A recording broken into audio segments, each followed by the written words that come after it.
curve one. I'm like, oh yeah. Yes, remove that. We are in here, Mr. Marfell. We're here. Right. Monday Night Live. I don't know what he's talking about. Where we begin. at? We were actually on time. 7:30. Yeah. I had like 5 minutes to spare. That's unusual. Very unusual. I think it was 10 minutes early last time. I know, it's kind of scared me. I get off early, and I think I got all this extra time, so I tried to squeeze a bunch of stuff in, and next thing you know, I'm right where I was. Reachable in your line and everything? Yep. Let me get rid of this. Here we go. I've got my bowling crew just blowing up my phone here. Oh, yeah. You got your tomorrow night. Tomorrow night. That's right. Tomorrow Tuesday night bowling league. Yeah. We got two guys out. One's got a Zoom meeting with something. He's the president or something of Missouri, or I don't know what it is. Now, do you guys just bowl for a certain amount of time, or do you do so many games? So many games. We do 3 games. 3 games. Okay. Yeah. Cool. Sounds like fun. I haven't bowled in forever. Oh, I love bowling. Yeah. I used to, my mom almost as much as fishing. Yeah. Almost. Yeah. Well, everybody's got that second thing. Like, a lot of guys like golf. Yeah. Like hunting and all that stuff. Coming in now. Yeah, we're starting to get some folks in here. I've got to fix this. Get a few more people in here, and then we'll bring in our guests. We got a really good guest tonight. Really excited about this. Hey, let me know what's going on. Okay. Greg's adjusting the camera. A little better? Yeah, that looks good. We got Tom in here. We got Morrison Sons Custom Baits. Sleep at the Reel. I was able to check out a Sleep at the Reel's live stream last week since we didn't have a live stream. He's a good dude. Yeah. He's now he's got his new truck. I seen him rolling around in. Got his dream truck. Gary Kincaid in the morning. Man, good luck. I was over there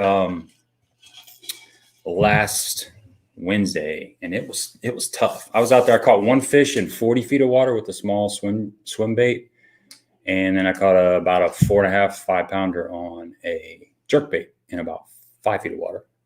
So big variance right there. Yeah. Chuck's on there. David, what's up, buddy? I was watching your video you were on Kincaid when you caught the muskie. Yeah. That looked a little brutal. A little cold. It was cold. Every day that I've been lately, it's just been cold or it's been raining or both. Just that time of year. Yeah. Kind of go on my day off. I got Jay in here. Bass Guy 1960 in here. Yep. Got all kinds of guys going in now here. Seems a little, it's lagging for some reason now. You notice that? Mm-hmm. I don't know what the comments are coming in kind of weird. A little odd. What's going on there? Still not used to seeing your new truck out there. Oh, man. It's got to feel good. I'm enjoying it. Yeah, so. I bet you are. I think it's pretty sweet. I still got, mine's a 2016, so I'm typically the guy that runs the truck for like 20 years. So. I tried. Yeah, you tried, didn't you? Let's see, Pangrac action. See when the last time he was on the ice. Well, we've got him in here, so you want to get him on here? Yeah, we can get him on here. All right, guys, we're going to go ahead and get Panger in here shortly. So you guys don't know, and I'm sure everybody does. Matt Panger is the co-host of Bass Talk Live, and he is a future Bassmaster Elite Pro. I'm being really optimistic here because I'm pulling for him. Yep. So hopefully, let's go ahead and pull him in here, huh? What's going on, man? What's up, dude? What's up, guys? How's it going? Thanks for having me on. I appreciate the optimism. Heck yeah. I think it's going to happen, man. I think it's going to happen. I do the same thing too. I run the truck until like I'm on like the second transmission, and then just put like 200,000 on it and then get the new one. Yeah, I keep going, man. My last truck was a 96, and I got rid of it about 2 or 3 years ago. It had a new transmission. Now you bought a new, right? No, mine was about a year old. Yeah. I still buy like that 1 or 2 year old truck because you get that price drop. You save about $5,000 on it. Oh, I'm sure. Yeah. I've never. This is the first new vehicle I've ever bought. So yeah, everything I bought's had 100,000 on it. You know, get a good deal and run with it for a couple of years. But yeah, well, you needed. You had to have one right away. It's just that kind of deal. So yeah.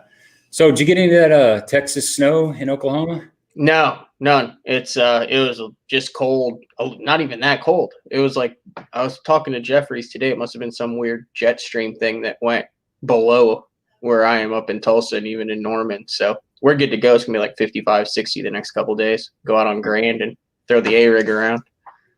Yeah, that's right. We got some nice weather coming too. Tomorrow's supposed to be high 40s, and then we got a couple 50. days of 50s. Yeah, like 50 the next 3 days now. Yeah, Wednesday and Thursday for sure. Yeah. Cool mornings, but just the first couple hours. Once you get through that, you'd be fine to go. Yeah, I mean, heck, anytime it's in January and you can just wear a sweatshirt, I'm good with that. Heck yeah, that's always nice. So, have you been out on the water much lately? No, I've actually. This is the longest I have not fished in probably a year and a half.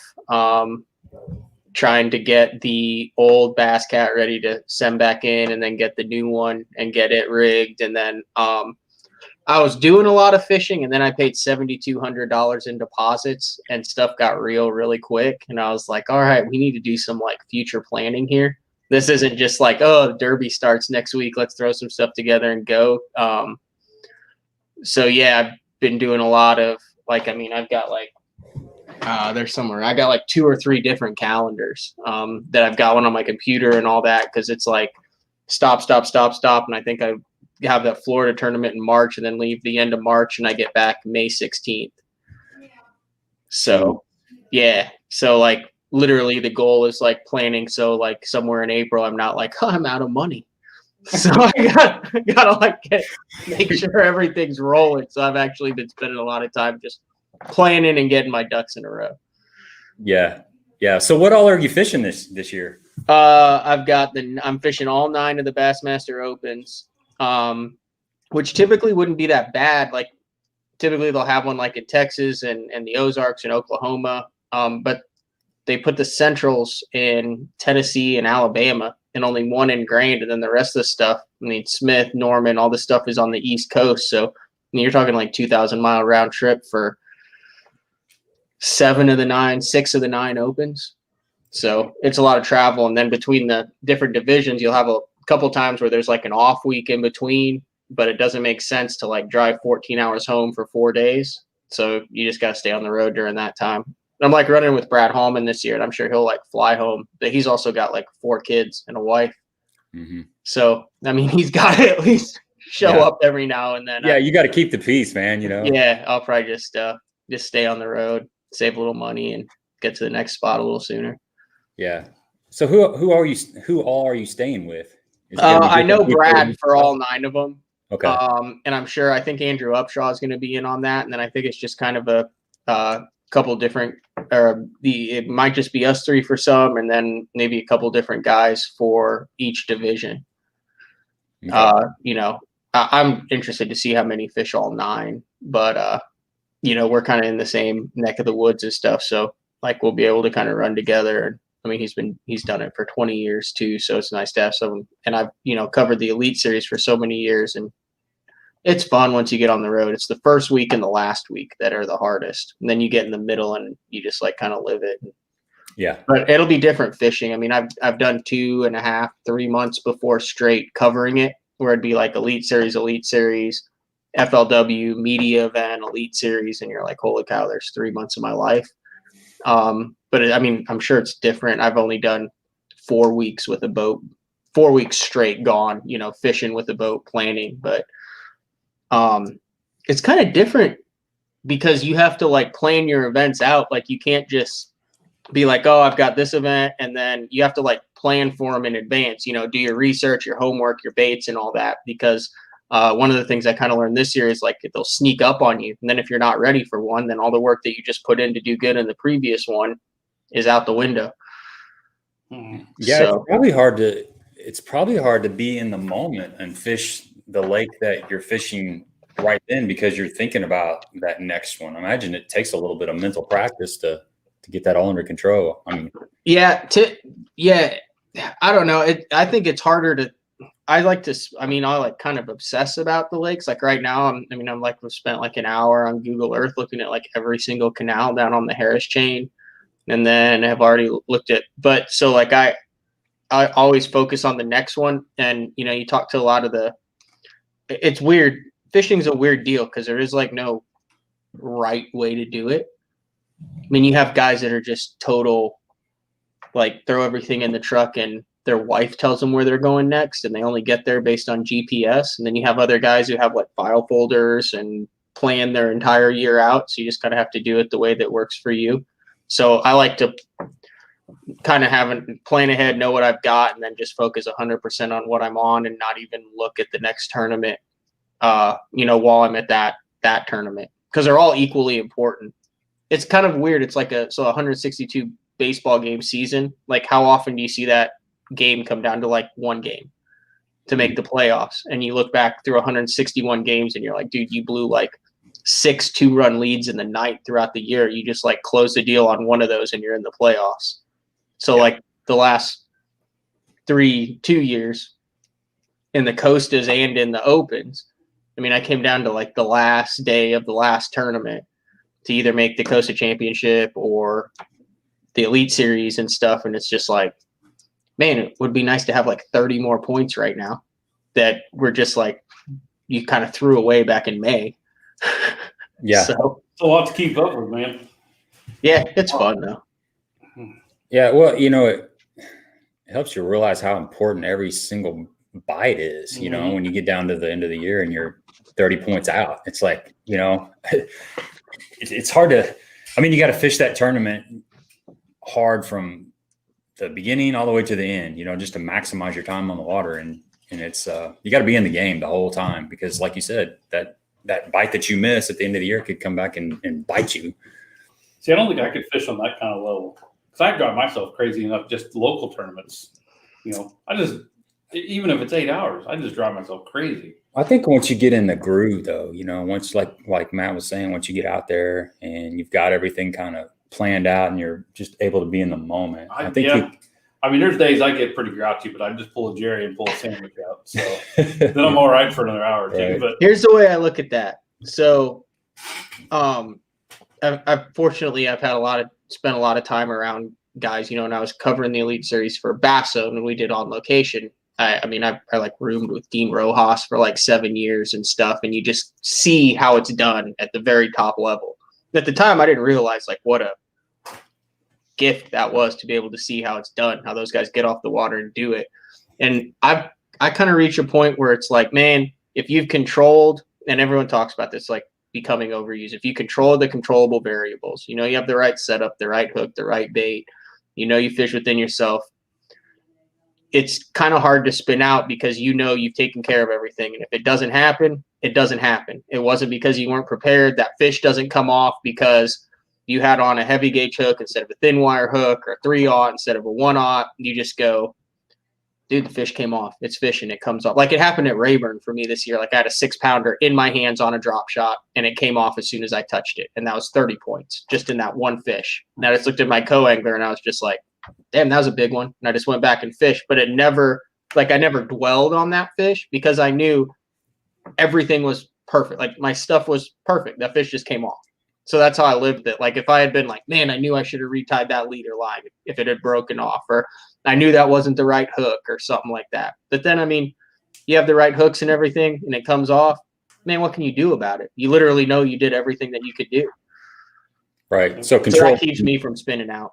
Control the controllable variables. Because trust me, I spin out. Like I would spin out. If you ever listen to BTL, like back in the previous years and stuff, half of the show was like me just talking about federation and state tournaments and stuff, where I just had meltdowns. Yep. Yeah, it's easy to do. Geez, we've all lost fish, and it's done. It's over with. Like you said, as long as you've got everything, your tackle is up to snuff, and there's not something stupid that you did, where you're just lazy.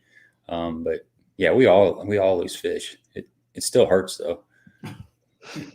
Hurt your heart? God, it hurts, man. Yeah, I lost a big jerkbait fish a couple weeks ago in a tournament, and it was one of those deals where I was fishing some standing timber, and I had her hooked up.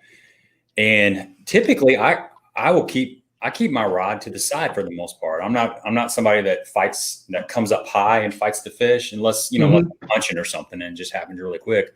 But for some reason, I was worried about this fish getting down into some of the timber that was, like 6-7 feet below the water. So I raised my rod tip, and after about 2 seconds, the jerkbait just came flying across the boat, almost hit my partner in the head. And luckily we didn't need that fish. We still did without it. But at the time, I'm like, God, that's the bite that I needed. But still, you had jerkbait rod, right line, sharp hooks on your jerkbait, right? You made a move that you thought you needed to make, and you can look at it the other way and say, man, if I had just put a little bit more pressure on that fish and tried to keep it out of that wood, it wouldn't have dove down there and gotten stuck in the tree and broken me off. Right. That's the other way you can look at it.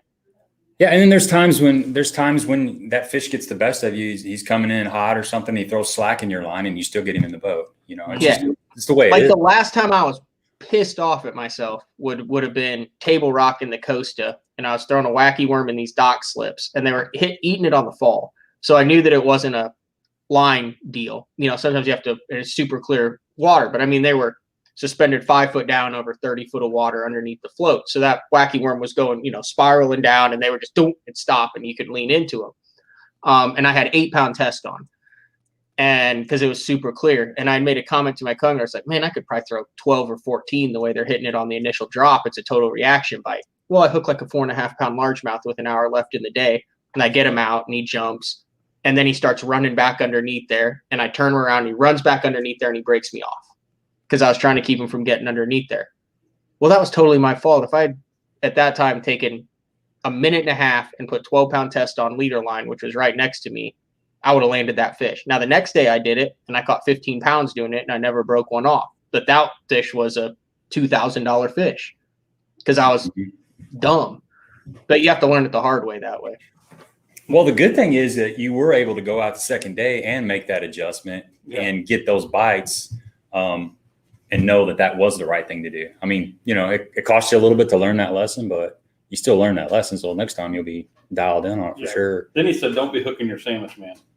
Oh, yeah. With the jerk bait. Let's see if there's some questions on here real quick before we get too far down here. We got a bunch of people on here. I know Mike Marfell was saying something. He said he was talking about, I guess you were talking about seeing everybody in person do everything. And Mike Marfell said, yeah, that's why I was a marshal in the elites, to see it in person.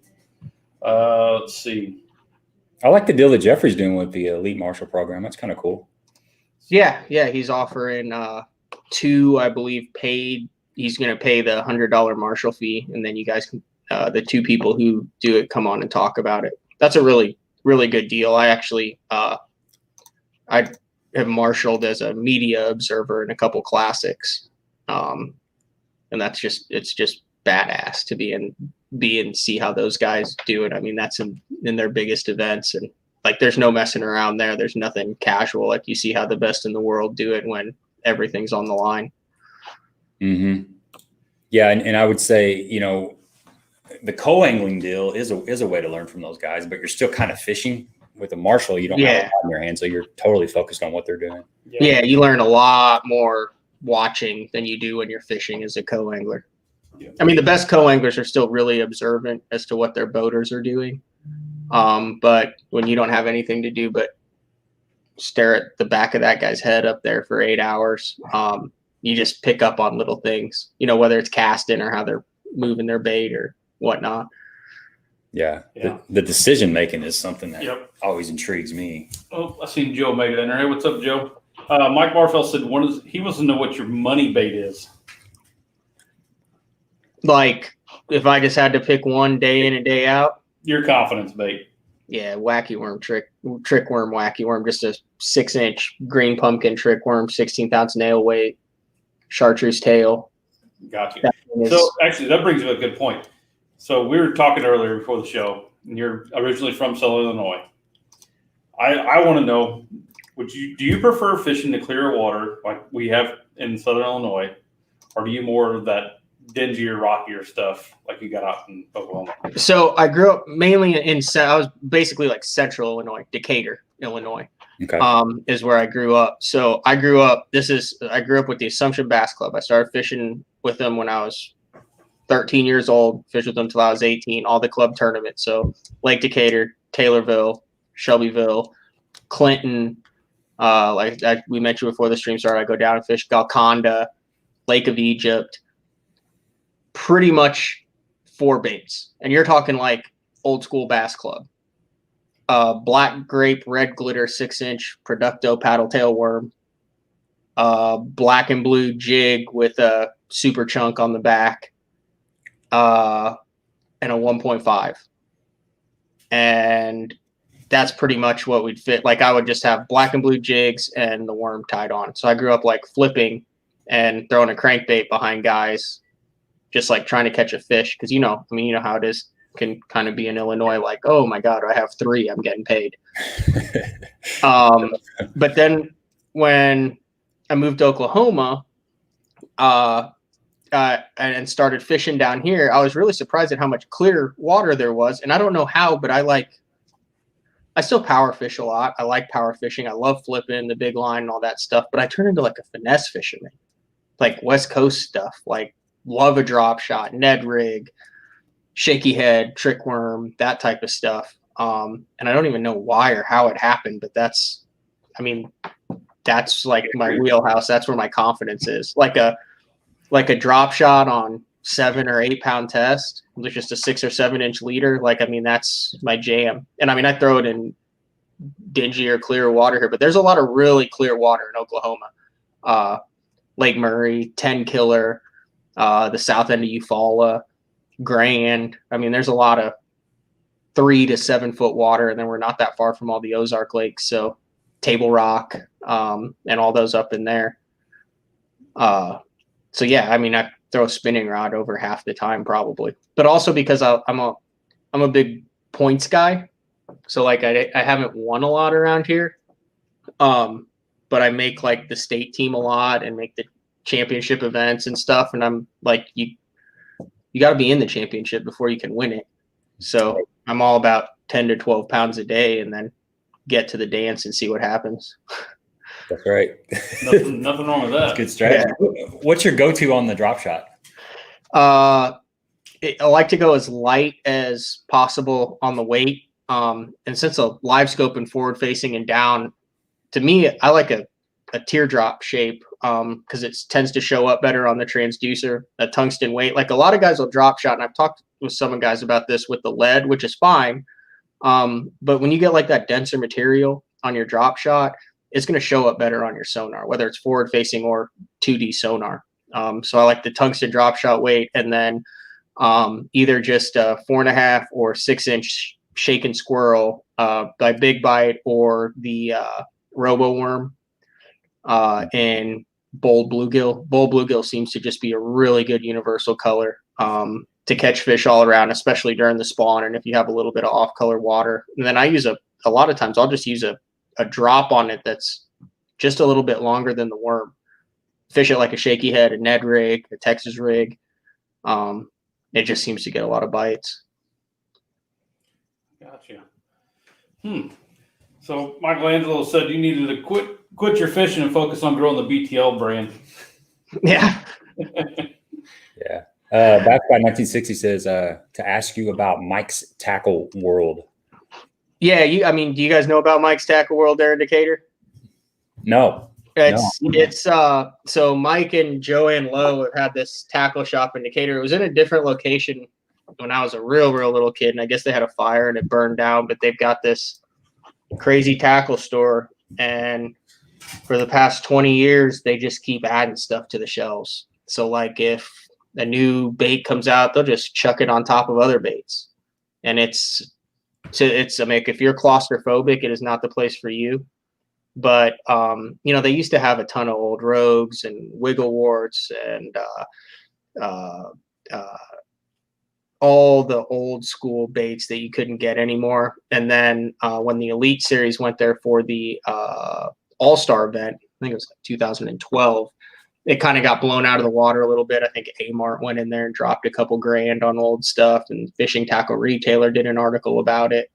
And a lot of the older stuff is there's still a bunch of old stuff in there that you can find is gone. But I mean, as far as Central Illinois goes, Joanne, like I go visit her every time I go back, and it's like kind of the tackle shop that I grew up in from the time I was a kid, going in there, getting everything, saving up all my money. I had woodworking business, and then like sold night crawlers and stuff to people at church. So I would go in there and save up all my money and then buy it all, and then take 4 tackle boxes as a co-angler in the Assumption Bass Club. I'm sure they love drawing me. So your side hustle was moving night crawlers to your church? Yeah, and nice. People would like back to you. Yeah, that and woodworking. Right. Hey man, that's cool. Good stuff. Yeah, but that's a really cool. I mean, they have, I think they have a Facebook page and stuff, but Mike just passed away a little bit over a year ago, so it's like Joanne and her daughter who run it now, but they work their butts off. It's a really good tackle shop. That's neat, man. I like that stuff that's still around. You know, it didn't get Yeah, I mean, it's worth the. I don't know how far you guys are from Decatur, but like if you're ever within 2 hours, it's worth the drive. Yeah, it's probably, how far is it from us? Probably Decatur? Yeah. Decatur's probably about 3.5 hours. Yeah, it's about 3.5 from us. We're down near Cape Girardeau, Missouri. Okay. So, yeah, it's about 3.5 hour drive. Yeah. But hey, I'm up for a road trip sometime.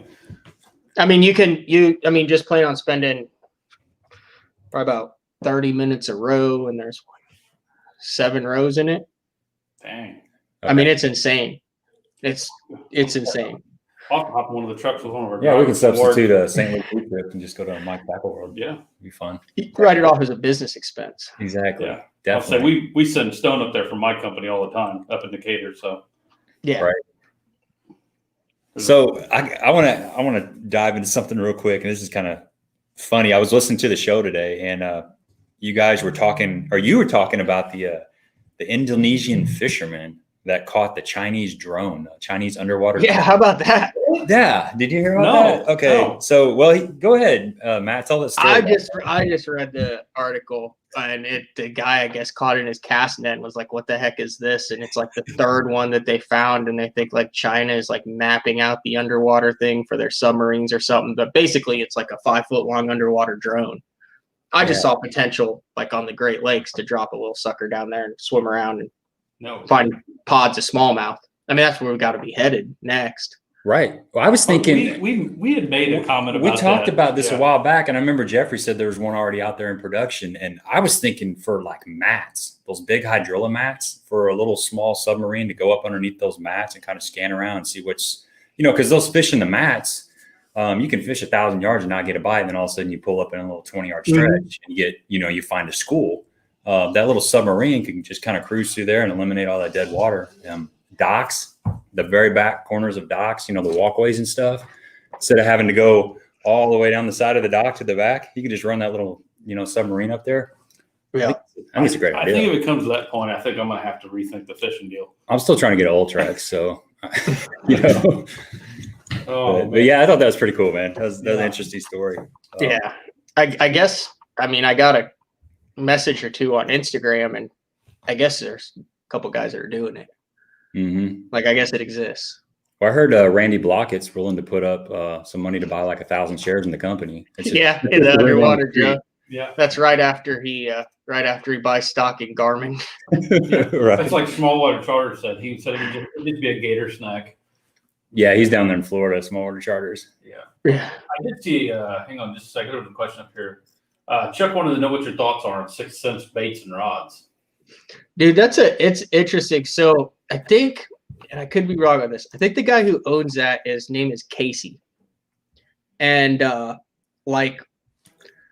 it would have been the first time the Classic was at Grand. So that would have been 2013. So at the 2012 Classic, there was this kid who had like a little bitty space set up at the Bassmaster Classic. He had like some hand-painted lures in there. It looked like some Mega Bass blanks that he had painted or had painted and stuff. And I just started talking to him just randomly, and he's like, "Oh man, you're from Oklahoma. Like what type of baits, will be good at the Classic next year?" And blah, blah, blah.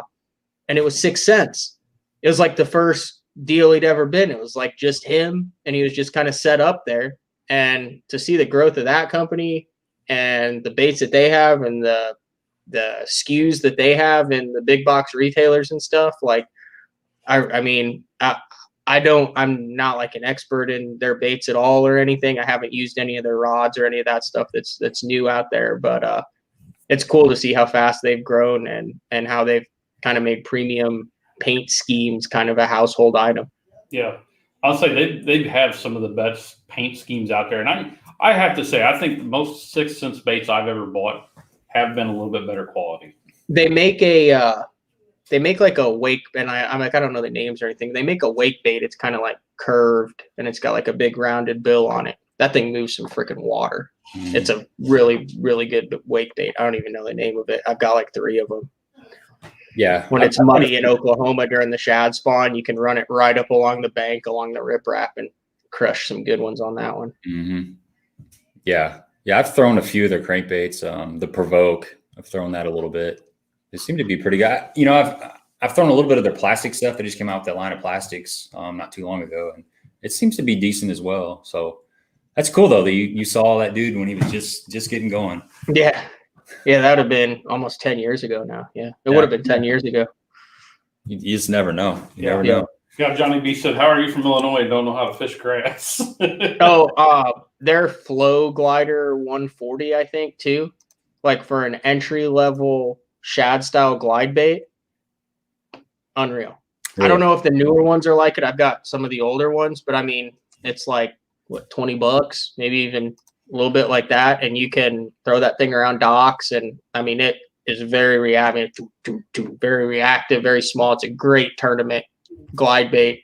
I mean, if you're not wanting to drop 200 on a 9-inch Hinkle. Right. Do you throw a lot of those big baits, big swim baits? Because I was listening to Oliver New, I think his name is. Oliver Nye. Nye, yeah. Yeah, Nye. Yeah, no, I mean, I'm not nothing like that. I mean, I throw it in a practical applications. Yeah, right. Like, yeah, I'll use it a lot to find fish around here, and I got really a lot like the swim bait guys. I got really into it and burned me for a couple years. Like I fished the opens in 2015, and I threw a Roman made negotiator like half the time. I think I weighed in 2 fish on it, but I saw a bunch. Yeah. But yeah, I mean, you have a number of tournaments where you see 30 pounds and weigh in 5 pounds. It's hard to understand. Like the guys like who throw it, like, I mean, look at Velvic. So like Velvic's won all that, but like, I mean, he tanked a lot, man. And he threw that glide bait. Like Polinick's one of the few guys who's figured out, and Carl too, but right. I mean, you'll see it burn Carl, but Polinick's, I would say, is probably the guy who's figured out how to practically use it in tournament applications, like productively, and not just kind of hoping. Like he understands when it's applicable. Mm-hmm. But yeah, I mean, I've got them all, the Gancrafts and the Roman Maids and the River to Seas and all that. Yeah, that's a hero to zero bait, or hero or zero bait. And I guess it's the more time you spend with it, the more you know when to pick it up and when to put it down. Oh, I have them tied on a lot of the times, and it's like, hey, if things are going really good by 11 or 12, I'll pick it up and chuck it around. But I mean, like I said, when I'm fishing for points a lot, and I fish for points a lot to try to get there, and it's a risky proposition. Yeah. So how was the ice fishing expedition up there? Dude, that was freaking awesome. I watched the video, one of the videos that you put out. Yeah, so Adam Bartuzek did it's called the Crappie Chronicles, and it's just like a whole ice fishing deal up in Minnesota. Actually, Hellabass, Rich Lindgren stopped by and had a beer too. He like lives right up there. And I just had no idea what it was about or anything. I'd always wanted to do it. And they don't mess around, man. Like my legs hurt for like 3 days afterwards, because most of the time you have to hike like a half mile into the lake, and then you hike across the lake, and you can't really walk normal because you're on the ice and you're towing a sled and you got all this crap on the sled. And then you get to your spot, and then you have to drill prospect holes, and then you grid it out. I mean, you end up drilling like 150 holes. It looks just like Swiss cheese when you're done, but it's remarkably close to vertical open water fishing the way they do it. By covering so much water. I mean, I didn't think that you would, I figured you'd like look at Navionics and be like, oh, this is, a good area. This is where the drop off is or something, and drill a couple holes and wait for them to come. But no, I mean, it's pretty complex. I mean, those guys think there's a difference between 2 and 3 pound test and 64th and 32nd and 128th and larva and tungsten jig heads. And they take it just as seriously. Yeah, it's amazing what land on 2 pound test through a hole in the ice. You were throwing 2 pound test most of the time? That's all I threw. I never threw anything over than 2. One of the dudes was like, he was like, oh, there's like really big fish in here, so I'm beefing it up to 3. I'm like, okay. Yeah. I fly fish a lot, and okay. So 6X, 7X tippet. 7X is like 2.7 and 6X is like 3.5, depending on the brand. So, but if you got the right rod, you can land a big fish on that really light line. Yeah, these have, they call them like spring bobbers. So it's just like a little, it's like a floppy thing on the tip of your rod that's like permanently bent. And then when the fish hits it, it goes, and you can't even feel it, but you can watch that little tip of the rod. Huh. I just don't see how. Did you break off? Like if a fish. I never broke off. If a fish moves horizontal underneath that ice. I thought it would be too. I don't know. They just like, the guys come and they pull your transducer out, and sometimes they guide the line, and sometimes a fish will get stuck under. I mean, I never hooked anything big, but I mean, I watched one of the guys land like a 3-pound bass, and I mean, like it's behind you, underneath you, and you just kind of put your rod in the hole. And the ice also wasn't super thick, like 6-7 inches. So I'm assuming when you get a lot thicker ice that it gets a lot harder to get it through the hole. But the other thing that's weird is, like, you'd have fish come off in the hole, and the hole's only like that big around. So like a fish would come off and you'd be like, oh, he came off, but there's nowhere for that fish to go. So it can't like turn around. So it just like swims out of the hole and flops on the ice. Like, it never occurred to me. You know what I mean? Like, they physically can't turn around. The only way they can go is up. So when they try to swim, they swim out of the hole. Wow. It's like, once you get their head through their hole, it's like, it's yours. Maybe we ought to get like some PVC pipe next to the boats and start pitching through that. Man, I haven't been ice fishing forever. I mean, I have done it, but we usually get we'll get a little bit of ice that's just about 1 inch thick, and then it'll melt. And that's about all we get around here. That might happen a couple times a year. Yeah, maybe once every about 10 years. 10 years, yeah. We'll get enough. I've done it a couple times, but it's been a long time ago. You know, just on small ponds and stuff like that. I've never done it on any lakes, but you can catch the crap out of them. I got into them, with little wax worms or little grubs. Mealworms. Once you find, and it's cool because they know, like, they have these things called spuds, which is just like a metal pole, and doing that tells you how thick the ice is, and they do it's really safe. So, like, you know, in Central Illinois, we would have ice when I was a kid. Occasionally, a couple times it was enough to like go skate in a backwater area on Lake Decatur, you know, just play pickup hockey. But like, if you're not with someone who doesn't know, I mean, you can't just like go walk out on the ice. That's just stupid. So it was nice to go with guys who knew what was up. Yeah. Michelangelo's got an awesome question here. Actually brings up a really good point. So how did you end up working with Mark Jeffries on the Bass Talk Live anyway? So I went to OU and I played hockey at OU, and I was a communications major, and Mark had an internship for communications majors to work with him at the Bass Zone, because he had just quit his job at UPS in 2005, 2006, and was going full time into covering professional bass fishing. And we started the college team at OU in 2006 with Chip Porcher, was one of the founding members who kind of got everything going. He actually fished the Elite Series in 2013 for a year, and then was my team partner at OU. And Jeffrey just sent an email to the Bass Club and was like, hey, is anybody interested in interning? And I was. So I interned in 2007, and then the first semester of 2008.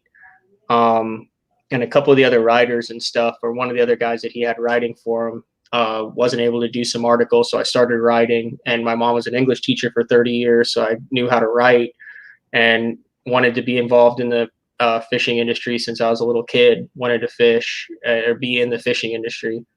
So I just like ended up going full time with him as soon as I graduated in 2008. And it's the only thing, I started my own company called 71 Media, which is like freelance.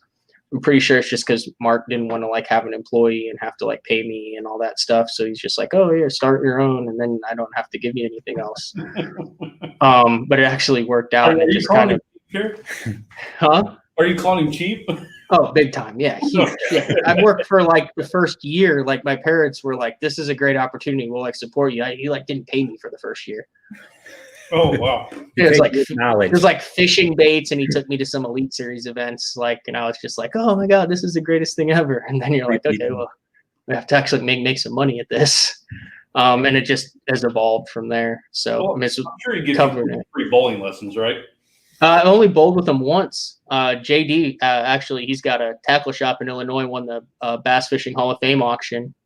one of the deals was bowling with Jeffries for a night, so I actually got to go bowl with him. I've bowled in the same bowling alley as him before, but never like with him on the lanes and stuff. He's freaking good. Yeah. We had a 50 pin challenge, and I was like, you can go $20, and he's like, yeah, I'll give you 50 pins. And I bowled like the game of my life. I had like a 180, 190, and he only had like a 210, and he was like pretty bitter. So he was like, yeah, we'll do it again. And I was like, you give me 50 pins? He's like, no, I'll give you 30 pins. And I bowled like a 120, and that next game he bowled like a 280. He had like 9 strikes in a row. Didn't he bowl a perfect game, right-handed and left-handed at a Yeah, he's bowled like 15 perfect games. He's been on tour and stuff. He's trying to get back on the senior tour. Yeah, I need to ask the guy I bowl with. He's big into bowling. He does a lot of like not management, but I guess he's head of Missouri's association or whatever. I don't know what it is. I'm sure he probably knows. He's probably heard of him if he's been around. Yeah, he goes to Vegas all the time, every year, and bowls. And Jeffrey's been out of it for so long too. But I mean, yeah, he's in his 60s, so okay. I'm sure they probably crossed paths somewhere. Yeah. So what do you do? Like, what's your typical setup for getting ready for a Bass Talk Live show? Do you do like research in the evening on the next day show, or how's it? I'm just curious about that. Or you just show up and here we go, you know? Yeah, that's the beauty of the show. So I've been doing live shows with him for 12 years now. When I first started working with him, he had an XM show with Gary Judici called The Bass Zone. And it was on like the Sports Animal or one of those XM stations, and they had like a producer and all that. And then when he started BTL, there were actually like 5 or 6 of us that would come in, like Brent Conway and Drew Smith, who just were guys from the area who fished. And then Gary Judici ran Blue Heron Communications that repped some of the big companies at the time. I think they had like Ranger and Pure Fishing. And then Kenyon Hill, who was still fishing the Elite Series, and then me. So we would kind of rotate. And then it kind of became me, Drew, and Mark, and then just me and Mark. So I've been working with him for years and years and years, and we kind of get each other's vibe. So like when we have a show, and I kind of know about the guests, I'll do a little bit of research the night before and on the morning of, but like as far as what we talk about and all that, like, I mean, I would literally come in sometimes 10, 15 minutes before the show and sit down and we just go. Obviously when we have like industry guys on, guys who you don't really know, I do a lot of more research before that, but I have no idea what he's talking about, and he has no idea what I'm going to talk about. We just kind of roll with it. That's cool, man. That's cool. Keeps it organic. Yeah, we do that a lot on here. We try not to prep with too much stuff or whatever. We just kind of let whatever's going to come out. And I mean, our viewers, they ask a lot of good questions, and it keeps it really open because there's a lot of stuff we're not going to think of, but there's stuff they're going to think of. It's just really good. Yeah, I think maybe 2 or 3 shows in 12-year history, there's actually been like a question sheet. And those are guys who are like, they're not really, ingrained in the fishing industry. And it's like, hey, here's kind of the question sequence that we're going to go. But to me, I think a lot of the best ones, I mean, I call it going down the rabbit hole, where a guy will say something about something and then boom, 10 minutes later, you're way off down that track of storylines. And there's different, obviously different guests are better at doing that than others. But I mean, that's where I think the juice is, the stuff that isn't just the standard questions, but you take something and then go way down that rabbit hole with him, and he's telling stuff that he probably doesn't want to be telling or anything like that. And it turns into great stories. And that's where you kind of learn the nuggets. Yeah. Mark Mendez was a really good one to have on. He was, you could ask him 1 or 2 questions and it'd go for 20 minutes. It was great. So he's got a lot of knowledge. Yeah. We had him on here about a month and a half ago. Yeah. The biologist we had on here, I think it was Sean Hurst, the Department of Natural Resources for Illinois. Yeah, he was extremely knowledgeable, knew everything in Southern Illinois. I mean, answered everybody's question. I mean, he was really good. Yeah. Gary wants to know, what's a good fluorocarbon line? Well, I mean, nowadays, pretty much everybody makes a good fluorocarbon line, because if you can't, you don't buy it. I use Sunline. I've used Sunline for the past 3 years, and just a good all-around line is a Sniper. Shooter's more for impact hook sets, flipping, close quarters. Sniper is just a good all around, you can throw your spinner baits, chatter baits, jerk baits, crank baits and stuff on it. And you can also, structure fish, and like Sunline has like 18 different types of line. Like if it's like structure, chatterbait, crank FC, all that. But as a good all around, if you're just going fishing and using one rod for a number of things, I'd go with Sniper. Yeah, I love Sunline. I've been fishing that for several years. Even that Assassin, which is a little bit lesser grade than the Sniper. It's still, I use Assassin a lot too. Yeah, it's a little bit more affordable, and I mean, it's great line too. That flipping line, that new flipping line they came out with, the FC flip. That's a Jason Christie's line, and actually every 2 feet, it might be 3 foot on the line, there's a little bit of orange kind of core to that line, so you can visually see your line a lot better. Yeah, it's good stuff, man. I like all their line. Somebody wanted to hear a good Harold Allen story. Oh God. One that you can tell. At least one you can tell. I got a bunch. So a little backstory there. So when I was covering the Elite Series on the road, Harold Allen had just retired in 2005 and didn't fish the Elite Series in 2006. Jeffries went on location to all the events in 2007, and he needed kind of a co-host to tell the stories, what was going on. We were doing a post-game show live, and one of the big sponsors of the Bass Hunt at the time was Skeeter Boats, and Harold was Mr. Skeeter at the time and had retired and had the handlebar mustache. So Jeffries actually gave him the nickname The Legend, and then Skeeter paid Mark to pay Harold to come out on the road. So Harold was still kind of in the loop of the professional circuit, and he helped do the interviews and all that. So then I came along. So then I roomed with Harold and was on the water with Harold for every single Elite Series day for 8 or 9 years. So I learned a lot from that dude. Go back to the Hemphill Gang legendary guide. He's in the Bass Fishing Hall of Fame. I think he has 5 top 10 finishes in the Bassmaster Classic. He won a Bassmaster event on the Atchafalaya base. I mean, the guy's been there and done that. To the point where when he used to have his boats, he would like hoist them up at an auto body shop and then take sandpaper and sand the bottom so they would be faster. Like, that's how old school he is. So there's a little backstory there, but he hated technology. He still hates technology, to my knowledge. So like whenever we were going to a ramp or anything, even if we knew, and he'd been to all these lakes, God, I got a billion stories. He would never tell me how to get there. So like one time we were in Alabama and I drove past my exit for 45 minutes. And I'm like, Harold, I'm freaking lost. Because this is back before GPS on the phone and everything. It was like I had like a TomTom. And it was malfunctioning. And he would just say, I'm just riding. That's all he would always say. I'm just riding. And he goes, Matthew, you missed your turn half an hour ago. And I said, well, why didn't you say anything, Harold? And he goes, I'm just riding. And then he'd say, what happens if that thing goes down, that TomTom? He just hated that, so he'd let it. The other thing is whenever he'd drive his boat, and this is kind of educational, I learned a lot from it. So he would tow his boat to all the events, and that's what we would do the live location out of.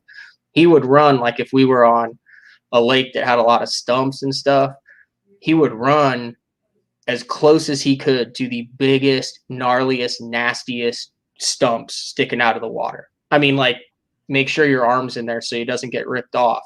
And I'd always be like, oh my God, there's a stump. And he'd be like, Matthew, it's amazing. I made it 30 years on tour without you pointing out every single stump.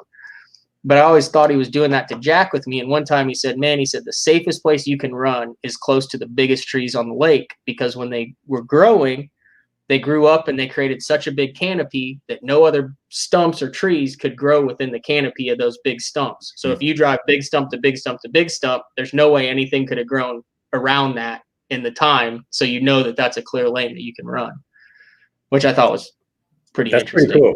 That's good stuff. Yeah. And then there's the leaning tree, the trees would grow over the creek channel and lean. Yep. So yeah, he taught me a lot. He's also big on taking care of the service crew guys. He understood, just because you're on the road and you're not fishing doesn't mean that you're still away from your family, and you're still, those are the best guys in the world at working on boats. I've seen them change power heads in a couple hours and have guys back out there. So he always knew we'd always go by the service crew guys, and he always knew what, Lee from Skeeter and the guy from Minn Kota and all that, knew what they drank, knew what they liked to eat. And he'd just stop by the liquor store, pick them up a bottle, or he'd have a assumingly legal bottle of something in a jar. And he'd stop by and drop it off, and we'd shoot the breeze with them for, 15 or 20 minutes. And he's like, man, he's like, the service crew guys are your best friends. He's like, hey, they're a lot better than a lot of the assholes I got to fish against, and I'd rather hang out with them. And B, if you need something worked on at 2 a.m., he goes, they'll work on your stuff if you treat them and respect their craft. So he's still guiding at Toledo Bend, crappie guiding for Living the Dream Guide Service. I saw him a couple years ago there when the Elite Series was down there, and he was in the tackle shop there buying a pound of minnows. A pound.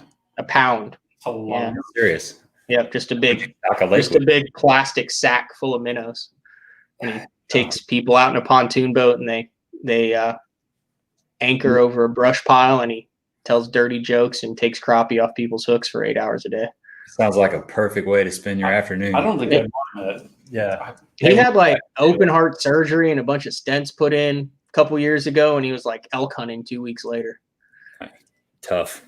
Yeah. Read Ron's question there. That's a pretty good question. Oh, okay. Ron wants to know, how do you balance protecting fishing info for your tournament success with the social media?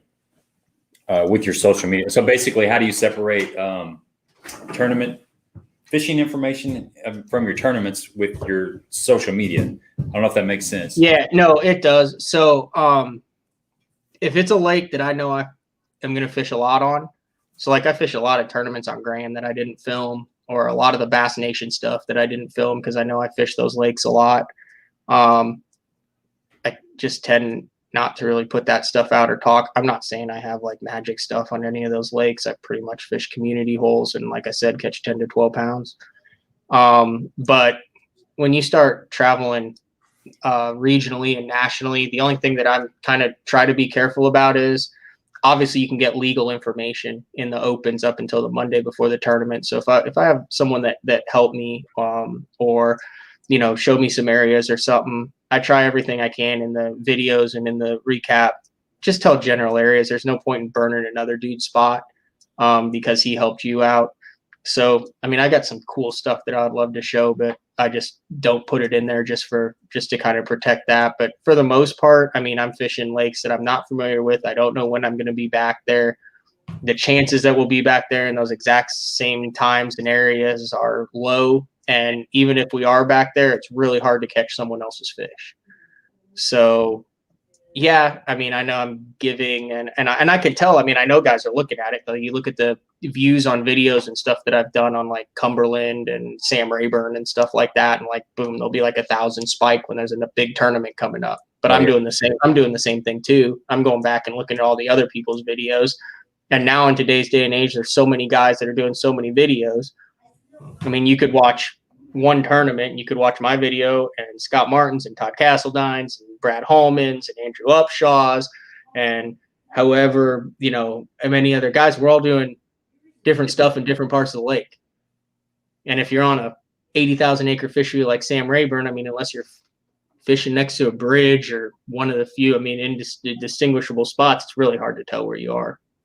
So, but as far as like lures and tactics and all that, I'm pretty much an open book. There's no secrets anymore. Because if you get to the final day now or anything, it's live. You can't lie. Mm-hmm. Right. Yeah. As long as you don't have like a nuclear cooling tower. Yeah. Like a Chickamauga. Yeah. It's a little hard. Or Lake of the Ozarks. Lake of the Ozarks, they have all the docks have the little signs. They'll have the number and the street that they live on. Yeah. No, I've done that. 100% before. Like I remember I watched one. There's something on Lake of the Ozarks, and there's like I want to say it's like a Elvis statue or something. There's some real distinguishable or deal. And I remember I'd watched a video of a guy out there, and I'm fishing. The Lake of the Ozarks is like a freaking maze. Like there's literally billions of docks. It's freaking insane. And I remember I went past this dock and I was like, wait, I've seen that before. And I pulled my phone up and figure out which video I'd seen that in so that I kind of knew what area of the lake I was in. Yeah. Yeah. There are definitely plenty of landmarks if you can just figure out. You could drive around for years trying to figure out which cove those landmarks are in. Mm-hmm. Like Lake of Egypt, where we fish, it's a really small lake, but they're notorious for having like little coyote statues here and there on points or little lighthouses. So if any of that stuff's in your video, people know exactly where you're at. You can't really hide it. And that's only like a 2,700 acre lake. So I fished Lake of Egypt quite a bit. You can just drive around. That's why I always see you in my hole. I don't get it. It's your hole and everybody else's hole. Yeah, exactly. Chuck had a decent question on here. So what do you guys think of the Luke Duncan, Fat Cat, and David Dudley doing the National Pro Fishing League? That's interesting. I'm waiting to see what that is. It'll be different. It'll be new. I mean, obviously, you've got a lot of experience between Luke Duncan and David Dudley, and Fat Cat. I don't think people understand like how sharp that guy is. Like, I mean, he's a real dude. Like, he's not just, hey, ooh, back-to-back classics. Like, yeah, that's his shtick and stuff. But, like, man, you, like, talk to him. He's a sharp dude. He's freaking smart. He knows his stuff. So, I think it's got, I mean, if there's ever a time for a third or fourth professional league to work, I mean, you say that 2 or 3 years ago and you'd be like, man, I don't know if there is. But in today's climate with how many people are fishing and the appetite for tournament fishing, like, I think it's got a good chance. I mean, I'll definitely be tuned in. Yeah, I'm excited about it. I've kind of been mediocre about it, but I was listening to Luke Duncan's podcast today where he introduced David Dudley was coming on board. And I kind of started getting, I'm kind of a sucker for an underdog.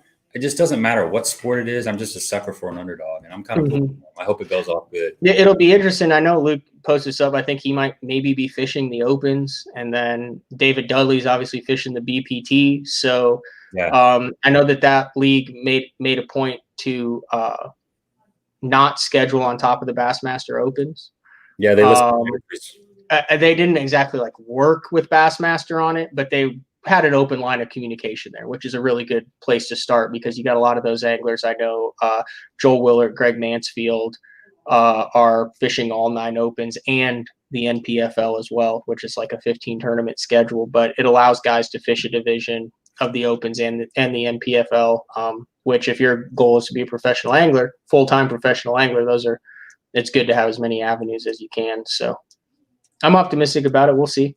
I mean, it's hard to come in the climate. I mean, the live stream, they have some, from what I've heard, just from what I've seen, they have some ambitious plans for the live stream and knowing, I mean, just kind of being at the Bassmaster events and a little bit behind the scenes and knowing those guys at JM and how difficult it is to get a quality live stream. I mean, you have to remember for the first 2 or 3 years, it was constantly frozen, a lot of in-studio stuff, not a lot of features, but everyone was still chill with it because there was nothing else. It was like the only show in town, so they were allowed to make mistakes. They were allowed to have bad streams. They were allowed to have awkward pauses and glitches and things. I mean, if you remember when MLF came out with the BPT, their first live stream, there were like commercials that double ran and then the screen went black. I mean, they got freaking murdered. It was tough on social media and stuff, all that. But that's because they weren't, and FLW was like, oh, it's fun. Well, it's only the final day and you only have 5 cameras. Well, yeah, we're comparing it to the Elite Series where their production is, twice as big as that. And, the guys who did peyote over at FLW and what they did is phenomenal over with the tour with Rob Newell and stuff before he moved over to the BPT. So, and now, I mean, the Bass Pro looks like a ESPN production and Bassmasters freaking crisp and clean, and it looks like, and now you throw the Fox Sports in on that too. So they've got some big shoes to fill as far as the live stream, just the technical side of it. But if they can get that figured out, I mean, there's some interesting guys that are fishing that. It's a good mix of people. Yeah. I mean, it really is. I mean, and just like anything, you don't know a lot of the names, but that doesn't mean that they're not sticks. They're just not household names yet. Yeah. I mean, you look at the Bassmasters, when everybody left to go to the MLF, there's a bunch of people that not that many people knew their names, but now people know their names. I mean, it just takes a little time, Kevin Van Dam was just a no-name at one time, and now everybody knows him, just the way it is. You said something about Cumberland, fishing to Cumberland, Lake Cumberland a while back, or I guess last year. And I noticed, I've been wanting to ask you this. I noticed that you were catching those smallmouth suspended on the wiggle wart. How did you stumble across that pattern? Is that something that just happened, or did you know that that's the tendency of the fish on that lake? Yeah, I kind of knew that was a thing on that lake, and it just so happened that on the first day of practice, it was, the pressure was dropping and it was overcast and nasty. And on my way out, the first stretch that I stopped on, I dinged like a 4-pounder. So that gave me confidence in it. And then I spent a lot of time on like Grand, Table Rock, a fair amount on Lake of the Ozarks. And growing up in Illinois where there's no grass, it's just easier for me to read rock transitions. So then once I got a couple bites, you could just kind of start running different types of rock and then figure out what kind of rock transitions they were on. So that's how that pattern kind of came together. Okay. Yeah, that's cool. I mean, because I catch a lot of fish on a shad wrap like that. It doesn't have to be banging the bottom to catch fish on a shad wrap. I wasn't really hitting anything. Yeah, I thought that was pretty unique. That was good stuff there. Let's see what else we got. So you guys are talking about some crappie rods. Oh yeah, I was going to say you got Trevor McKinney's going to be your guest tomorrow, and he's from Benton, Illinois, up in that area near Wren Lake. He's the college angler. Yeah, so that's a dude that I'll probably do a couple hours of research on later tonight and tomorrow before the show. Yeah, we had him on our live stream about 3 or 4 weeks ago because he fishes some of the same circuits that we fish. His team partner, the guy that got second, Blake Jackson, and his dad, Bobby, are actually fish the Wednesday nighters that we fish over in Southern Illinois. So kind of a tight-knit group over there. But if you want to learn a lot about it, just watch our live stream. Yeah, we got about an hour and a half on there. Yeah. So that'd be good. That'd be a good time. Yeah. He's a stick, man. Good. You'll have a good time tomorrow with that. I'm watching. History of collegiate anglers in the Classic. I mean, he's got big shoes to fill with the guys who've been there and done that. A lot of them are still very active touring pros. Yeah, exactly. Well, he's got a good foundation. Coming from McKendree, that's one of those power school. Yeah, exactly. So, you got anything else, or? Yeah, I got a few more questions. Let me look here. I'll keep you on here for just a little bit more if that's all right.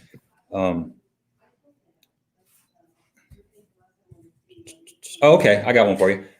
What did you learn from the Opens last year that you're going to take into the next year, from the Bass Opens? Biggest thing is how fishing pressure changes a fishery.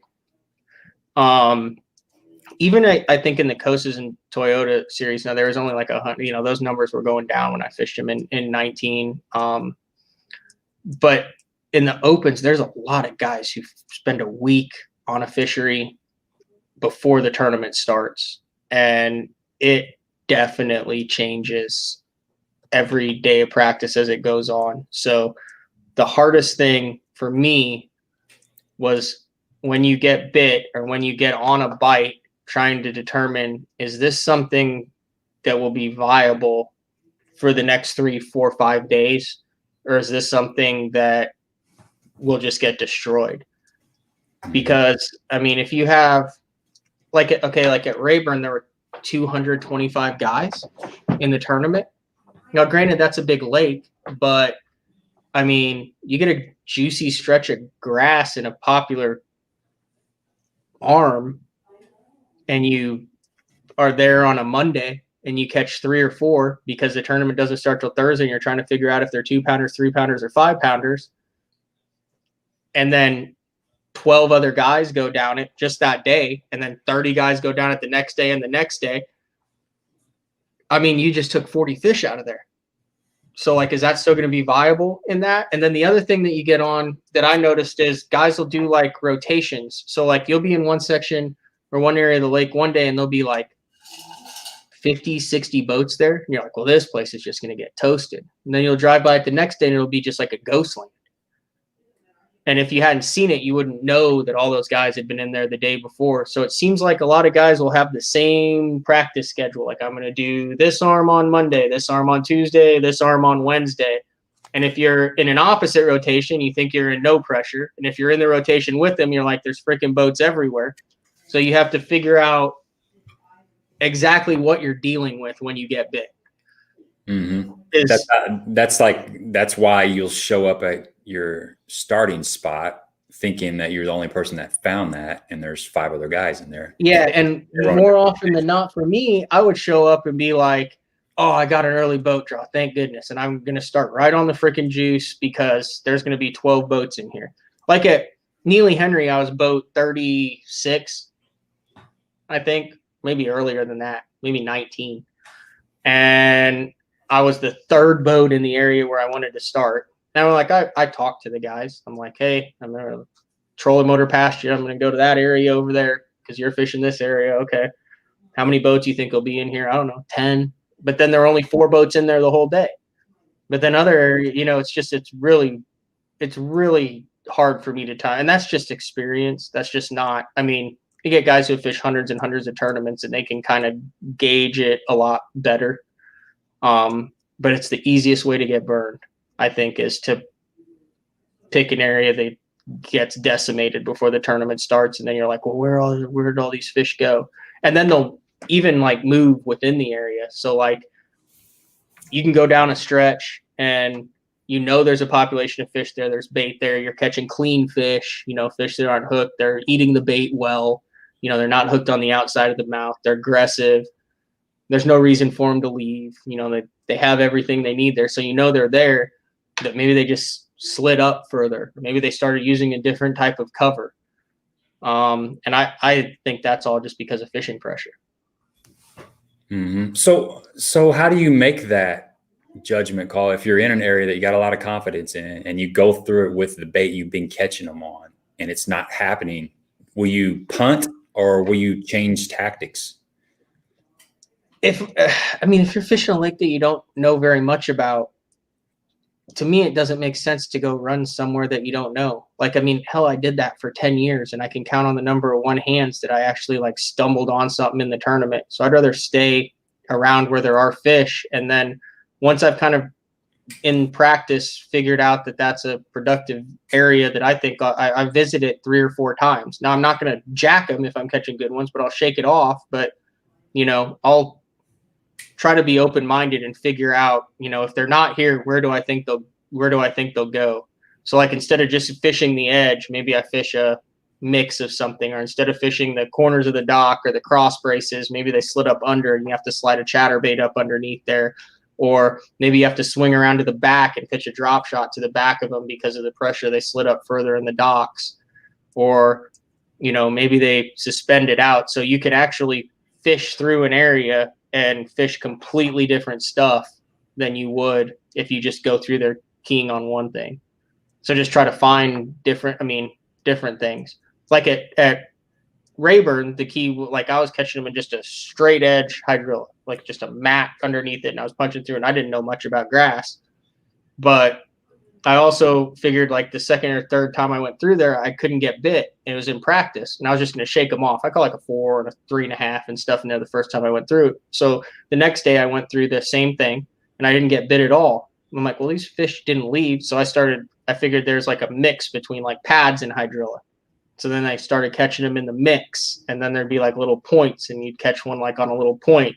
So then now you can go through, and if you just were flipping the edge of this hard hydrilla, you'd be like, where'd they go? But they were still underneath there. They had just moved back further to where there was more cover, because I'm assuming 50 boats went down there and all of them were punching a 1/2 ounce tungsten with the creature bait. Mm-hmm. Yep, you're exactly right. Yeah, a lot of the grass lakes around here, the same thing will happen. They'll get back further and further in there, mm-hmm. Or you'll have to downsize. Go from a D-bomb, a beaver to a BB cricket or a Zoom speed crawl or even a baby brush hog, something a little bit smaller. That's, mm-hmm. That's something that I didn't used to think like that as far as punching. You're thinking punching, you're big weight, big bait, and they're going to bite it on the fall. But sometimes you got to finesse when you're punching as well. To me, there's 2 times that I would consider punting, and I did it on Louisville and it didn't work out. I'm glad I did it. I would do the same thing again. If you're thinking about where you're fishing next while you're fishing a spot, you're in trouble. Mm-hmm. And if you just have that hopeless feeling, you're in trouble. But as long as you feel like you're in productive water, I got no problem going 2 hours without a bite. Yeah. So you almost need to clear your head. Yeah. You're sitting there going, well, what am I going to do after I fish this stretch, which all of us do? Right. You should not be fishing that stretch right then. Yeah. I mean, I've done it a million times. I still do it and I will continue to do it. But very rarely are you trying to figure out what you're going to do next and then catch something. I mean, you're basically telling yourself, I don't think I'm going to catch anything here, so I'm going to have to make a move. So why do you continue? Why do you continue fishing there? Yeah, right. Or, another thing that's hard to do is if you've been catching them moving fast, like on a winding bait or a frog or something, and to slow down. Mm-hmm. Like sometimes slowing down is the ticket too. It's not just changing baits, it's to fish that bait even slower. And that's even harder to do when you don't got confidence in the area. You got confidence in the area, but you feel like you need to move. Well, sometimes I think you just have to really, really super slow down and dissect the area, which it's hard. And I mean, I could sit here and tell you guys this, and I promise you at probably 11 o'clock on Thursday at the Harris chain, I'll be thinking about where I'm fishing next. Mm-hmm. It's the hardest. It's easy to say it's the hardest thing in the world to do. Yeah. And I think, I mean, you have Iconelli Fish the Moment. You have, Kevin Van Dam. It's all about the attitude. Like all these guys who catch them, it's all about their mentality. Yeah, it is. It's such a mental game. It's so mental, man. And I find myself laughing. I haven't fished the caliber of tournaments that you have, but when I fish a tournament, I still like to do good in it. And I find myself laughing at myself because I know what I'm thinking, but I'm still not able to control my mind a lot of times. And it's kind of humorous, married, isn't it? Yeah. It just you slowly start to unwind, and then that's when you really need a bite, or you really need to move off to another area. Talk about the hub and spoke theory that you have. I know you talked about that. Yeah, it's basically what I just described, where it's like you find an area that you think has everything that has the population of fish, and that's kind of your hub. Okay. That's like your safe zone. That's like typically where you start, where you really learn, you're really comfortable with. And then once you have that dialed in, then you can just start kind of expanding out around there. And as you learn that area, you start learning your spokes better. So it might be, the pocket next to it or a different technique within it. And the more you understand it, the more you have a wheel is basically what it is basically what it is. It's for lack of a better term, it's like creating a safety net, and it keeps you kind of centered from just going down a random path. But those spokes can provide key fish, but most of your stuff's going to come out of your hub. Whether it's an area of the lake, a specific pattern. I mean, your hub isn't just a spot. Like your hub could be within a 10-mile area, or it could be a specific spot. And then your spokes could be different baits or different patterns within patterns, or something completely off the wall. Like you might be catching them on a football head offshore, but one of your spokes might be glide baiting a dock. Right. And once you understand that hub, it allows you to go check those spokes. I mean, it's pretty much, what everyone does, except it puts everything in context. So you actually have a plan going into the day. So it all comes together. Like that's the biggest thing. Like I feel like I did this and still do it, is like you just go out and you're like, man, I hope I catch him, and you know where you're going to start, and you kind of know where you want to fish. And this difference between like structure, it just provides structure to your day while allowing you to still be malleable, like still freelance and make decisions based upon the conditions and what actually is happening. But it just gives your day a little bit of structure. Yeah. Ron's got a pretty good question on here. He said, with modern electronics, do you think the bank gets less pressure now than the offshore? Yeah, a little bit, maybe. I think with modern electronics, the right banks still get a lot of pressure. And with modern electronics, it's a lot easier to determine the right banks. In my opinion, whether it's the relief shading and the mapping, the navionics, or the Garmin or the Lake Master chips with the Humminbirds, it doesn't matter. I mean, you can identify a lot of subtle channel swings and things, and then forward-facing sonar really allows you to see what's around the bank that you wouldn't otherwise see. But yeah, there's definitely a lot of guys offshore.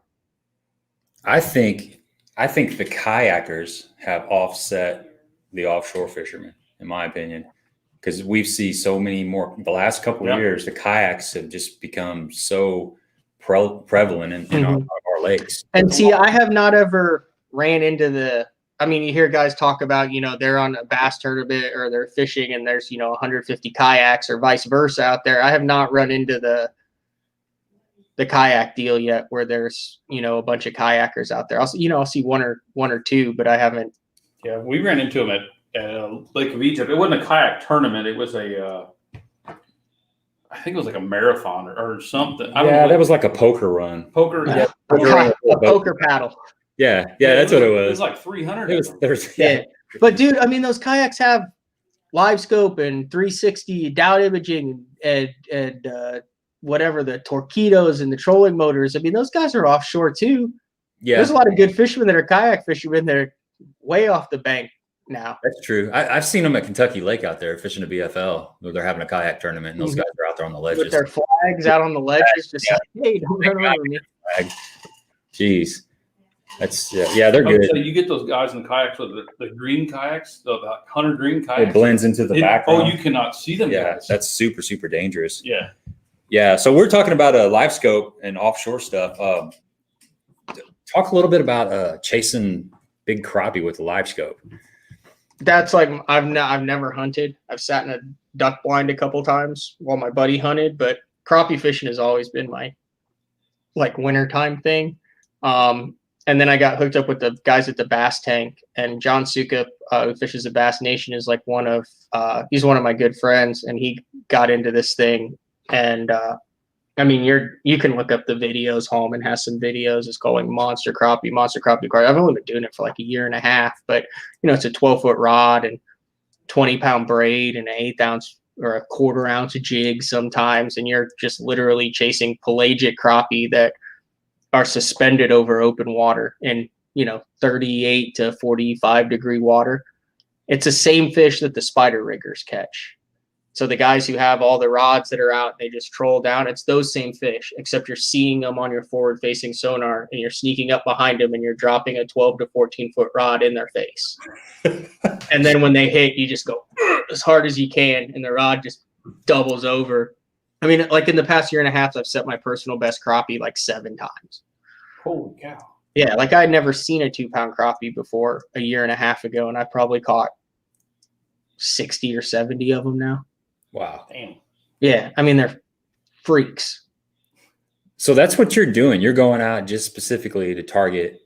Yeah, no, I don't catch. I'm not. No, I know how big the fish is. You know how big it is within a 1/4 pound, and you're seeing it on your electronics, and you're chasing it around. Like I might fish for the same fish for 10, 15 minutes and follow it 100 yards. And my theory is their fish are so big, so crappie always feed up, so you don't want to jig below them because they're a predator, but they're also a bait fish. They get eaten.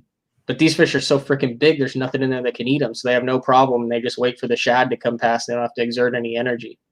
They're just loners. Yeah, they don't live in the Kincaid Lake with a muscle. They're just blimps. That's pretty cool. That's like how the crappie circuits are getting dominated now. I mean, that's just how everyone does it. Yeah. It just takes forever to freaking get good enough to stay 12 foot behind a crappie in a 10-mile-an-hour breeze and put a 12-foot rod with an 1/8 ounce jig 10 foot down over 30 foot of water, literally in its face. Like you watch them on the sonar unit, they go like that, and then like your jig comes down, and then they whoop, and then they turn into a crappie, and then it's just don't. That's crazy. Yeah. So you got that. You're trying to keep that jig in their face the whole time. Is that? Yeah. Okay. Yeah. And it's just you figure out which way their head and tail are faced and stuff. And like if you put it behind them, you'll see them move, and then you have to go find them again. That sounds like fun. Yeah, and the dirtier the water, the better. I mean, this is like the only thing that actually scares me with this whole deal is people using this for bass fishing with treble hooks. Yeah. So here's the deal. The crappie, you can go over crappie in the wintertime like that, and you can backwash it and spin around, and it really doesn't care that much, and they're still really hard to hook. Bass rarely just sit there and don't move. maybe a little bit around docks, sometimes in the Ozarks area, but you really can't snag them. They move so fast. I mean, it's hard to put a lure. It's hard to put an Alabama rig in front of a bass 30 foot in front of you because they're moving and swimming through bait. I mean, you see them like the crappie just sit there. You see like the bass, it's like a banana shape. They're like swimming around. They're hunting. Yeah. I mean, there are times when you might be. I don't see it really being a factor. I think fishing treetops. I was in a boat with Pete Winters down at Table Rock, and he was using LiveScope fishing. I just met him. He's a good dude. Yeah. He's good with that LiveScope. He runs the Pro Guide Wrap. Yeah, that's right. Dude, that dude's got stories for days. Yeah, I bet. He told plenty of stories. He was throwing that A-rig across the standing timber there and catching those spots. But that's a little bit different than what you're talking about because he knows those spots are like in that cover, just stationary in that cover. They're hiding out. So he's able to count that. Well, he didn't count it down. He just watched it come down and roll across the top of that treetop and watch those spots come up. But he saw every fish he caught on that A-rig. Was it Terry Bolton or maybe Lucas Stell we were talking to? Who was talking about bass in the winter and how much they move? Yeah, actually, everybody we've talked to that's got experience with LiveScope talks about how much bass. It's nuts. You'll be over 35-foot hole crappie fishing, and the freaking bass will come through, and they're just like wolves. Yeah, I mean, like 3-4 foot under the surface. I think how we got on the topic was fishing crankbaits in the winter, and that was something you just didn't see a whole lot of years ago. But with YouTube and social media and everything else out now you're starting to see a lot of guys that are going at more aggressively during that winter bite. Fishing faster. Right. Instead of slowing down. It's not something that those bass are used to seeing during the winter months. Well, the rock crawler and the wiggle wort and that kind of stuff is. The wiggle wort's a staple. Yeah, exactly. Versus the shad wrap. If you guys got any more questions, get them in here. We're gonna start to wind this up. I got just a couple more things to ask you real quick. Let's see. I was gonna ask you. Okay, what are this is a question you probably got before, but what are some of the things you're working on next year, or this year, like techniques? Is there a technique that you have been plan on working on, or everything? Obviously, grass fishing. I mean, I'm a rookie. I'm a novice at that. Yeah, I'm the same way, man. If somebody was to ask me that question, I would be like, well, I'm okay at a lot of things, but I still want to work on those things. I'm kind of I don't know. I've got 3 or 4 techniques that I feel pretty proficient in. I was going to say, and I got stuff that I'm dabbling in and I'm okay in. And so I'm proficient at it, but I need to learn the nuances. Right. Exactly. Exactly. I was going to say, you've got onto your finesse game big time the last couple of years. So yeah.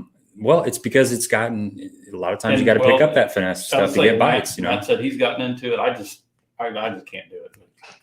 The one thing that I haven't done a lot lately is, which is weird, is like I was talking to one of my buddies the other day. I was like, when was the last time you got like a good mid-depth crankbait bite? Like, and I'm not talking about like the rock crawler parallel, but it seemed like 5 to 10 years ago, like I did a lot of 5XD just cranking. And I just haven't done that lately. Yep. Like it's been a while. And even like a big plug, like a Little John DD or DD22, 6XD, any of that stuff. Like, I fish tournaments where I know guys are cashing top 10s doing it, and I like it. My boxes are immaculate with all that because I haven't touched them. Right. Yeah. Yeah. That's I keep going out and trying to learn the spoon, or actually the blade bait. Have you caught fish on a blade bait before? Yeah. Yeah. Yeah. Yeah. No, I learned how to do that from Jeff Creed on Lake Murray. That's what I needed, a teacher. I need somebody to teach me that. He's saying this very quietly, like he does not want to let something out. Yeah, I'm not that great on it. I've got a ton of them. The Silver Buddies and the Gay Blades and then there's a Bass Pro makes a good one. But Creed has it to where he fishes it like a jig. He like drags it across the bottom. It's just literally a chunk of metal with 2 treble hooks on it. And he just like sits there. It's just like, and it barely moves. And they like eat it off the bottom. It's like magic. I don't like, it's not a confidence bait. I would much rather throw a slab spoon or a tailspin, a wing ding. I really like throwing a wing ding. Yeah. Which is a souped up little George. Mm-hmm. Yeah. Yeah, David, just to answer your question, no, I have not been fishing here lately. It's been, oh God, probably. You've been busy, man. Yeah, you can go check out my Facebook page if you want, but it's been absolutely crazy. So I can tell you, I haven't had time to go fishing at all. So what's going to be going on at Grand Lake the first week of April? Are you fishing there? Yeah, well, I'm going to fish. I think I'm going to fish the Plains division of the Toyota series. Can you throw? Oh, so you can throw an A-rig? I think so. You can throw an A-rig. That'll be an A-rig deal. A jerk bait, jig. I mean, if it's ridiculously warm, you'll have them in big time pre-spawn, but like that'll be one on an Alabama rig. Okay, cool. Just what you want to do, right? Hey, I'll throw an Alabama rig as long as I'm not throwing it out of the back of Pete Winter's boat. Standing now it's not. Grand and an A-rig is not like it used to be. I mean, it's tough to catch them on an A-rig out there now, but it'll still be. I mean, a jerk bait will play, a jig, but I mean, if my money was on it, a big spinner bait like the Jason Christie stuff, for those pre-spawn fish. If there's been a Nichols or two or a Skeeter, you can take a spinner bait and a jig and stay in Wolf Creek and catch them with 80 million other people. Okay. But and you don't know. I mean, if the water's way up there, I mean, you'd be flipping. You can flip willows and stuff too. It's just that time of year is kind of volatile. I mean, you could have 6 foot of visibility down lake, or 1.5 feet, or a foot, or less than that. Just depends on how much water they're sucking through it. Is there a lot of docks on Grand? Yeah, lots of docks. Okay. Yeah, that's a big player too. Skipping a little jig around docks. What about timber? Do you have a lot of standing timber in there? Nope. It's just rock, right? No grass? Yeah, just rock, no grass. Just all rock transition. 100% rock. No slime, no moss, nothing. Just rock. Okay, cool. Yeah, that's a new one for me. We're doing Dardanelle and then Lake of the Ozarks. I'm fairly familiar with Lake of the Ozarks.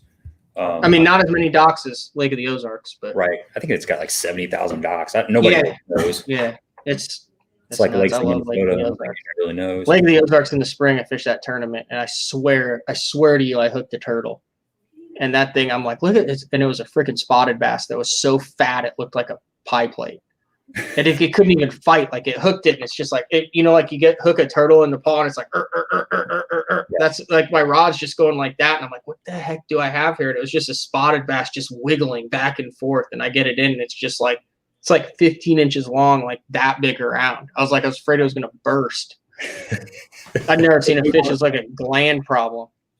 Yeah. But they all look like that on that lake. It's just so freaking fertile and healthy. And the weird thing is that lake doesn't get clear. And all the other lakes in the Ozark areas get clear. I mean, you can run up some rivers and get clear water, but the main lake and down lake and stuff, it just stays 2.5 foot, 3 foot visibility.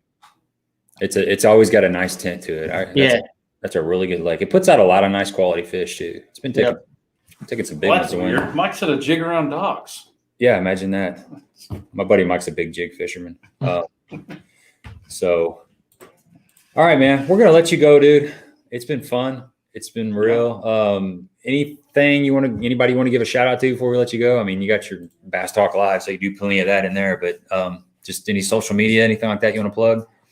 No, it's all good. I haven't posted anything on Facebook in like a year, so I pretty much just do Instagram, which is just at Matt Pangrac. It's all listed down below for you. So yeah. So, but no, thanks for having me on, guys. It's good. We didn't even really get into talking about the Illinois stuff, but I mean, it's been 15 years since I've done that stuff. So maybe you get back home, maybe look us up. It's cool that, I mean, it's not many people understand what it's like having to fish in Illinois. It's tough. Yeah, it can be, especially like Galconda. We just had that before. Dude, Smithland is, the carp deal has happened over there, and that's really made it even tougher. It's I don't think it could get any tougher. I don't know, man. Yeah, I haven't fished over there. What is that called? Lusk Creek? Lusk Creek. Yeah. Lusk Creek. Yeah. Spent a lot of days in Lusk Creek. Actually fell in Lusk Creek. It's easy to do. The first time I fell in the lake. If you don't have anything going on, just spend your day in Lusk Creek. One of the first tournaments, real quick story, then I'll let you go. Sure. One of the first tournaments I ever fished with Galconda, I was fishing with my buddy Darren. And, it's fishing like Galconda. And we're in practice days. I was probably 15 years old. maybe 14, 15. It's the first time I'd been down there.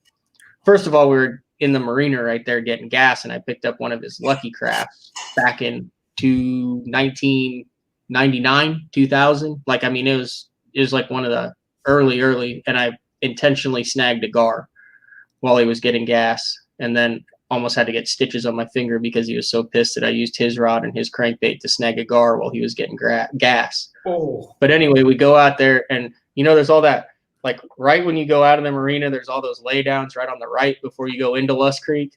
I don't know if they're still there. They were there 20 years ago. Yeah, and we freaking had like 6 or 7 bites. So that night we're all back at the hotel cooking out, grilling steaks and stuff, and I'm just telling everybody, it was unbelievable, man. We shook off like 7 fish right outside the marina, like just right there. Like, that lay down right there. Yeah, shook 2 fish off on that, and then Darren shook one off right down the way. And Darren pulls me aside and he's like, "You really need to shut up." Yeah. That was what I learned. When you're the bootlegger in the back, you don't tell everybody exactly where every bite came from the night before the tournament and what you shook them off on. Yeah, you get excited though, man. Yeah, I was really excited. Yeah, I'm trying to see if anybody snuck in any comments here right towards the end. You ever been to Glenn shows in Hillsboro? You ever heard of that? Yeah, I feel like I fished Glen Shoals one time. I used to fish Coffeen a lot. It sucks now, apparently. Yeah, they shut down the power plant. Yeah, one time I got lost. We got lost up the hot water arm in Coffeen, me and Darren, and they were biting so good. We caught like 100 fish up there on a buzz bait, and I was home over Christmas break for college, and then the fog came in. And he didn't have any GPS on that, and it took us like an hour and a half to idle back and find the ramp. Like, we couldn't see the shore. We had no idea where we were. Like, we legitimately thought we were gonna have to spend the night out there. That's so scary. I've been in that situation on Lake of Egypt before, where this fog comes in right at like an hour before dark. Yeah, it's a power plant thing because it comes off of the water, and I mean it's just soup. I mean, literally, you could not tell the shore until we ran into it, and we got on the shore, and he's like, "I think we're on the left-hand side bank, and if we follow it back, we'll eventually run into, if we're not, we'll run into the power, there's a little discharge thing on the right, and then we know to cut straight across, and if we don't, we'll follow it back." I mean, it was scary. Yeah. What did we ever do without GPS? I don't know. God, I remember trying to run Kentucky Lake years ago without GPS. It was just scary. Well, I mean, you gotta get back to where you started too. That's a lot of it, Yeah. You just start running, and next thing you know, you're like, wait a minute, I need to pay attention to where I'm at because I got to go back to my truck. How did those guys do it on a lakes they'd never been to with a paper map in their lap with like a rock on the paper map, and then they like run past a big creek arm and be like, okay, there's that creek arm on that, and I mean they literally like run with a paper map. Yeah. I was always worried about just hitting stuff. Like outside of there's an old town right there on Kentucky Lake on the west side of the lake. Outside the moors, I think it is. Mm-hmm. Anyway, it's one of those deals where it's a nice, you can't even hardly see the other side. You're like, oh, there's plenty of water. There's nothing to hit out there. And nope. So, you're in, there's foundations in 3 foot of water. And, you learn pretty quick, man, when to slow down and when to take off. So, all right, man, we'll let you go, dude. Good luck in all those tournaments this year. I hope you can, keep your head straight. Make it through them. Yes, make it through. We'll be listening, man. We'll be following along. All right, thanks, guys. Thanks for the invite. I appreciate it. I had fun. Yeah. All right, man. I'll talk to you later, bud. All right. See you. All right, guys. That was cool. Good to talk to him. We didn't get into the Illinois stuff enough. I actually probably should. We started to get to the very end, but it just kind of, I don't know. Get in the moment, you just start talking about what comes up. But so you got to get out in the water, man. I would love to get out on the water. You got to get out in the water soon. Actually, it's funny you say that because Saturday, Lisa has to work Saturday. So I may be able to get out on the water. Yeah, you need to get out there. We have nothing going on this weekend. I mean, this is a open weekend for once. As long as nothing else happens. So we got Alex is talking about Baldwin. There's Newton's another one that I want to check out. Have you been to Newton? No, I think I'm going to make a trip. I'll probably make a trip over to Egypt. Yeah. Go ahead and go over to Egypt, man. Catch some fish. Take a shaky head. We'll catch some fish on a shaky head. It's okay, man. It won't kill you. I promise. Cumberland Pro Lures will take care of me on that. Right. A little bit smaller jigs here. All right, guys, we're gonna let you go. If you haven't hit the thumbs up, please hit that thumbs up. It's a way to support the channel. Appreciate you guys getting on here, asking some questions. It was a great guest. Had a lot of good stories, man. Yeah, definitely. A lot of good stories. So, and all right. Next week, let's talk about next week. You good for next week? We're good for next week. Okay, next week I got Ken Smith fishing. If you haven't checked out Ken Smith, he's down there at Sam Rayburn and Rayburn. So we're going to talk Sam Rayburn stuff. We're going to talk. He was involved in. I don't know that he was he was involved in it, but he has a series of videos where he was talking to a fisheries biologist that had tagged several fish on. I want to say, I don't know if it was Rayburn, if it was Fork. It was one of those Texas lakes down there. But anyway, they did a really interesting tracking survey on what fish do, where they go, their feeding habits, their, just things of that nature. And he's got a lot of good information about that. I want to talk to him about that. And then be pretty interesting. Yeah. And then we're going to talk, if you guys are boat geeks, he's got a video series on all the latest and greatest fiberglass boats. And he compares the specs, top end speed, just all the nitty gritty stuff about different boats out there. So he's going to come in here and make us extremely jealous, and we're going to want a new boat. It's really cool, man. He gets detailed. He gets a tape measure out. He measures the front of the boat, the back of the boat, all the details, man. I'd be curious to hear what he says about nitros. Well, we'll ask him. Definitely ask him, because he's been in, he did Bass Cat, he did Legend. I think he did Vexus, Ranger. He's in a Ranger. Those Vexus boats are nice, but man, that's a lot of money. It's a lot of money. Cow. It's a lot of money. Boats are a lot of money nowadays. We'll save that talk for next week. Yeah, so he's going to be on here. So I hope you guys can get on here next Monday, 7:30 Central, and we will see you then. Yep. Hopefully. Yep. We will see them. Okay. All right. See you guys. Well, they'll see us. We won't see them. Well, yeah. Yeah. Same thing. See ya.